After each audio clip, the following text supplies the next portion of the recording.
નમસ્કાર દર્શક મિત્રો, હું ડૉક્ટર સુરેશ જોશીપુરા, આપનો મિત્ર અને સ્કિન સ્પેશિયાલિસ્ટ રાજકોટ.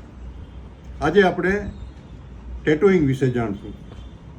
હવે ટેટુઈંગ એક આર્ટ છે અને હું એની વિરુદ્ધમાં નથી, પરંતુ કેટલાક સાવચેતીના પગલાં લેવા જરૂરી છે ટેટુઈંગ કરાવતા પહેલાં. તો ખાસ કરીને જે લોકોને ડાયની એલર્જી હોય તે લોકોએ ખાસ ધ્યાન રાખવાનું, નહીંતર એલર્જીક તકલીફ થઈ શકે એ જગ્યાએ ટેટુ કરાવો.